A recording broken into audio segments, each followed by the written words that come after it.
She has been your dog for 5 years, the sweetest animal you have ever known. Never once growled, never showed her teeth, not once. Today she is in labor. You can hear the whimpering. You reach your hand toward her, instinctively, to help, and she bites you. Blood on your hand, shock on your face. The dog you trusted most in the world just drew blood, and the first thing you feel is not confusion. It is betrayal. She does not recognize me anymore. She turned on me. That thought hits harder than the bite itself. Millions of dog owners have stood exactly where you are standing right now, holding a bleeding hand, looking at their dog, their best friend, and feeling something they never expected to feel. Shock, hurt, anger. But here is what neuroscience tells us, and it is the exact opposite of what you think. She did not forget you. She did not stop loving you. She did not stop loving you. She did not suddenly decide you are a threat. What happened in that moment is something far more ancient and far more powerful. Her brain activated a program that has been running in mammals for millions of years, a program that overrides everything, including the bond with you. It is called the maternal defense program. Maternal aggression is not a dog problem. It is not a breed problem. It is not a behavior problem. It is a mammalian universal. In 2001, Dario Mastropieri at the University of Chicago published a comprehensive review of maternal aggression across species. Rats attack intruders 3 times their size after giving birth. Mother bears charge at anything that moves near their cubs. Primates that are normally passive become unpredictably aggressive within hours of delivery. What Mastropieri documented was clear. Across virtually every species of mammal studied, mothers become aggressive in the postpartum period. Not some mothers, not certain breeds. Mothers, certain breeds. And this is the part that matters for you. This aggression is hardwired, it is not learned. It is not a personality flaw. It is embedded in the neural architecture of every female mammal that carries young, including your dog. And the numbers in dogs are striking. Research by Peter Borchelt and clinical data compiled by Karen Overall show that between 40 and 60% of mother dogs display some form of aggression within the first 48 hours after giving birth. 40 to 60%. That is not rare. That is not unusual. That is nearly the majority. The spectrum ranges from a soft growl when someone approaches the whelping box to a full bite, like the one you just experienced. The severity depends on the individual dog, the breed, and critically, the level of stress she is under. But the underlying program, the impulse to protect, is present in virtually every postpartum mother. So what is actually happening inside her body? It starts with one of the most dramatic hormonal events in mammalian biology, the progesterone crash. For 63 days of pregnancy, your dog's progesterone levels stay elevated and stable. Hyperprogesterone acts as a buffer. It keeps her calm, it dampens reactivity. It maintains what researchers call behavioral inhibition, the system that prevents overreaction to stimuli. Then, 24 to 48 hours before labor begins, progesterone plummets. Concannon and colleagues documented this in 2001. The drop is not gradual, it is a free fall, from sustained high to near zero in less than 2 days. The chemical that has been keeping your dog calm for over 2 months disappears from her system in a matter of hours. Progesterone is essentially the brain's parking brake. When it collapses, the behavioral inhibition system loses its grip, like pulling a safety pin from a mechanism designed to fire. The threshold for reacting to any stimulus, sound, movement, touch, proximity, drops to its lowest point. Things that would not have bothered her yesterday now register as potential threats. The creak of a door, a hand reaching toward her, your footsteps getting closer. Without progesterone holding the system in check, the evaluation process is short-circuited. Everything triggers the alarm. And the alarm in a postpartum mammal does not ring politely. It bites. But progesterone crashing is only the first act. At the exact same time, 2 other hormones are surging.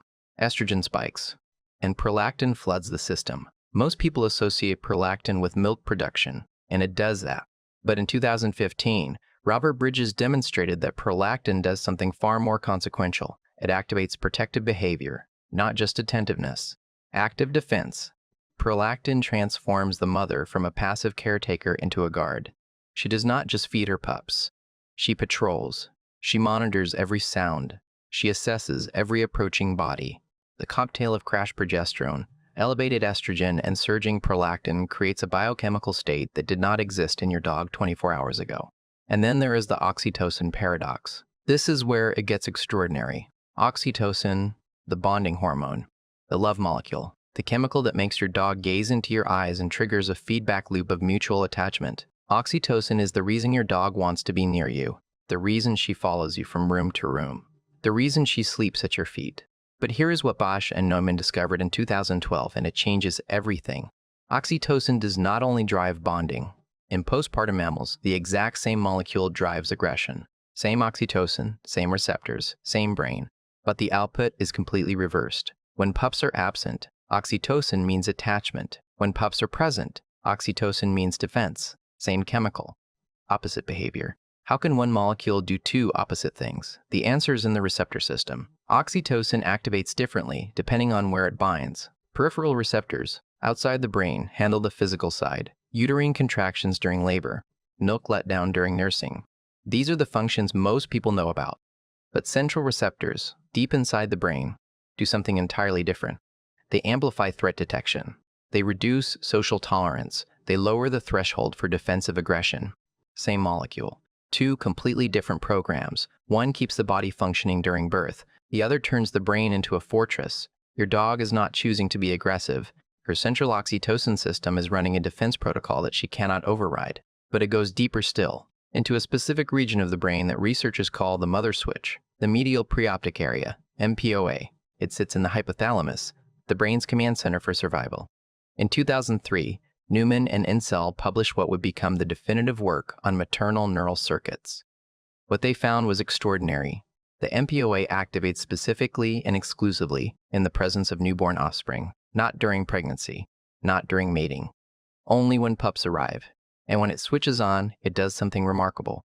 It overrides the normal social hierarchy. Under normal condition, your dog understands the structure. You are the leader. She defers. She trusts your authority. But when MPOA is active, that hierarchy is suspended, temporarily and completely. Here is how. When the MPOA activates, it suppresses a neighboring brain region, the ventromedial hypothalamus, the VMH. This is the part of the brain responsible for avoidance and conflict aversion. Normally, your dog avoids confrontation. She reads your body language. She backs down when you assert authority. That is the VMH talking. But MPOA shuts it down. Fear of conflict, suppressed. Deference to hierarchy, suppressed. Avoidance of larger animals, suppressed. What switches on instead is confrontation. Direct. Unambiguous. This is how a 30-kilogram mother dog becomes willing to attack a 70-kilogram human without hesitation. She is not brave. She's not angry. Her avoidance circuit is simply offline, and the threat detection system goes into overdrive. Lonstein and Gamy demonstrated this in 2002. In postpartum mammals, the amygdala, the brain's threat processing center, becomes hyperactivated. Under normal conditions, your dog's amygdala filters thousands of inputs every minute and categorizes most as relevant. Your footsteps, the movement of your hand, the scent of your skin. Normally these register as familiar, safe, ignored. But in the postpartum state, the hyperactivated amygdala recategorizes inputs that were previously filed as safe. Your footsteps approaching the whelping area, threat. Your hand reaching toward a puppy, threat. Even an unfamiliar scent on your clothes suddenly registers as danger. The threshold for triggering a defensive response drops to near zero. It is not just the amygdala. Lonstein published additional findings in 2007 showing that sensory gating, the brain system for filtering which inputs reach conscious processing, fundamentally changes in postpartum mammals. Hearing sharpens. The mother becomes sensitive to puppy distress calls at frequencies she would normally ignore. Smell intensifies. She detects changes in air composition around the nest, and the defensive radius expands dramatically. Under normal conditions, your dog might not react to someone walking through the living room, but a postpartum mother monitors a much larger perimeter. Any movement within that expanded radius is processed as a potential threat. You did not get closer to her. Her threat perimeter moved outward to include you. Now, add pain to the equation. Birth is physically painful, and pain activates its own separate aggression pathway. Heller and colleagues documented this in 2007. It is called pain-induced aggression, and it operates independently from maternal aggression. Your dog is not running one defensive program. She is running two simultaneously. The maternal defense program says, protect the pups from anything that approaches. The pain-induced aggression program says, attack anything that comes near while I am in pain. These two pathways stack on top of each other. The combination creates a trigger sensitivity that neither pathway would produce alone. A double trigger. And you walked into both of them. And there is one more layer, cortisol, the stress hormone. Bearda and colleagues measured cortisol levels in dogs during labor in 1999. They found a massive surge. Now combine everything happening in your dog's body at once. Progesterone has crashed, the calming brake is gone. Estrogen and prolactin have surged. Guard mode is active. Oxytocin has flipped. Bonding has become defense. The MPOA has switched on. Social hierarchy overridden. The amygdala is hyperactivated. Threat detection maximal. Sensory gating has widened. Defensive perimeter expanded. Pain is triggering its own aggression pathway. And cortisol is amplifying all of it. This is a neurochemical state your dog has never experienced before. Not once in her entire life. The result is this. In that moment, the moment she bit you, her brain was not processing you through the social bonding circuit, the pathway that recognizes you as her owner, her companion, her family. That pathway was temporarily offline. Instead, her brain was processing you through the threat detection circuit. In the neural pathway that was active, you were not her owner. You are not the person who feeds her, walks her, holds her at night. You are an object approaching her pups. That is all the active circuit could see. Not betrayal. Not forgetting. A temporary neural rerouting that has been saving mammalian offspring for millions of years. To understand why this program is so powerful, you have to look backward. Far backward. Before your dog was your dog, she was a wolf. Meck and Boitani spent decades studying wolf pack dynamics in the wild and published their comprehensive findings in 2003. One behavior stood out. After giving birth, a mother wolf separates from the pack. She finds or digs a den, and for 2 to 3 weeks, she stays there with her pups. Alone. The rest of the pack, her family, her hunting partners, wolves she has lived with her entire life, are kept at a distance. Even the most trusted members are growled at if they approach the den entrance. Only the father is occasionally permitted near, and even he approaches cautiously, slowly, with clear submissive signals. The defense program does not make exceptions. 15,000 years of domestication changed many things about dogs. Selective breeding reduced overall aggression. Dogs learn to read human gestures. They develop cross-species attachment bonds. Their social cognition became more sophisticated than their wolf ancestors. But maternal aggression, this specific program, was never bred out. Serpell documented this in 1995. General aggression decreased across generations of domestication, but maternal defense remained. Why? Because this is the one behavioral program where natural selection pressure is absolute. Mothers who defended their pups survived. Mothers who did not, their lineage ended. No room for half measures and offspring survival, and so the program persists, intact, unmodified, in every mother dog alive today. Sunil Kumar Pal's research in India provides the most vivid evidence. In 2005, Pal published a study of free-ranging dogs living in human settlements but not owned by anyone. He observed maternal behavior over multiple litters. The pattern was unmistakable. Mother dogs attacked even familiar pack members, dogs they'd eaten with, traveled with, slept beside for months. The moment those dogs approached the den in the first 72 hours, not strangers, familiar companions. The aggression peaked in the first 3 days. Then it gradually decreased week by week as the puppies grew stronger. The defense program does not distinguish between stranger and friend. It only distinguishes between the mother and everything else. Now consider the crucial difference between a free-ranging dog and your dog. A free-ranging mother chooses her den. She controls who approaches by selecting a location with a single entrance. She can retreat. She can create distance. Your dog in your living room has none of that. She cannot choose her den. She cannot control the space. People walk through. Children approach. Other pets investigate. The doorbell rings. She has no option to retreat because the environment does not offer retreat. And when an animal running a defense program cannot create distance, aggression increases to compensate for the space that is not available. Your home became a den without walls. But here's something important, and if the last few minutes have been intense, this is where it begins to ease. Maternal aggression has a timeline. It does not last forever. Palestinian colleagues tracked postpartum behavior in domestic dogs in 2010. The data shows a clear, predictable curve. The peak, the absolute highest point of maternal aggression, occurs in the first 24 to 72 hours after birth. This is the danger window, the period when most bites happen.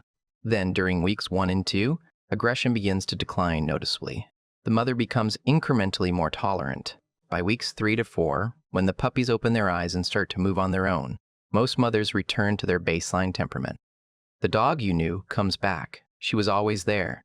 The defense program was just running on top. There's a biological reason for the decline. As puppies develop and become more mobile, their vulnerability decreases. A 3-week-old puppy that can walk and see is far less helpless than a newborn. As the environmental threat objectively decreases, The hormonal drivers follow suit. Prolactin levels gradually drop. The MPOA begins to deactivate. The amygdala returns to normal filtering. Sensory gating normalizes. And the social bonding circuit, the one that recognizes you as family, comes back online. Slowly, layer by layer. The brain does not flip a switch. It fades the defense program out and fades the social program back in. Now, there's one thing that matters more than anything else you have heard in this episode. Do not punish a postpartum mother dog. Do not yell at her. Do not hit her. Do not pull the puppies away. Do not force physical contact. Heron and colleagues published critical findings in 2009 showing that punishment during the postpartum period does not reduce aggression. It amplifies it. When you punish a dog whose cortisol is already at its peak, you are adding another cortisol cascade on top of the existing one, pouring fuel in a neurochemical fire. The defense program does not respond to discipline. It responds to threat level. And punishment is, to a postpartum brain, the most threatening signal possible. You are not correcting behavior, you are escalating it. And in extreme cases, the consequences are catastrophic. Powell documented this in his free-ranging dog research. Mothers under extreme stress, whether from environmental threat, persistent disturbance, or punishment, can exhibit a behavior called filial cannibalism. The mother rejects her own puppies. In the most severe cases, she may injure or kill them. This is not cruelty. It is a malfunctioning defense program pushed past its breaking point. The stress signal tells her brain that the environment is too dangerous for offspring to survive, and the brain responds with the most terrible option available. Punishing a postpartum mother does not protect you from bites. It threatens the lives of her puppies. So what should you do instead? The answer comes from the wolves. Remember what a wolf mother does. She creates a den, a quiet, enclosed, private space with a single entrance she can monitor. You can do the same. Set up a whelping area in a quiet room. Low light, minimal foot traffic. Warm, but not hot. Give her a space that feels enclosed and secure. And then the most important part, let her set the pace. Approach slowly. Speak softly. Stop at a distance. Wait for her body language to invite you closer. If she tenses, stop. If she looks away, wait. Never reach toward the puppies before she gives clear permission. Learn to read her signals. A growl is not a challenge. A growl is communication. She is saying, "Not yet. I am not ready." If your dog growls when you approach, the correct response is simple. Back away. Give her space. Try again later. The American Veterinary Society of Animal Behavior is clear on this. Growling is one of the most important warning signals a dog can give. If you punish the growl, you do not eliminate the feeling behind it. You eliminate the warning. And a dog that has learned not to growl goes straight to biting. One more thing. There are situations that require professional help. If maternal aggression does not decrease after 2 weeks, that is outside the normal timeline. If the mother refuses to nurse, something may be wrong. If you notice trembling, stiffness, or disorientation, these could be signs of eclampsia, a calcium deficiency that is a genuine medical emergency. Overall's clinical guidelines are specific on this point. These situations require a veterinarian, not patience, not time, a veterinarian. Your job is not to diagnose. Your job is to notice when the normal pattern is not being followed. So let us go back to that moment. Your hand is bleeding. Your dog, you gentle, loyal 5-year companion, just bit you. You are standing there trying to understand how this could happen. Now you know, that was not betrayal. That was not her forgetting who you are. That was 15,000 years of evolution. The oxytocin paradox.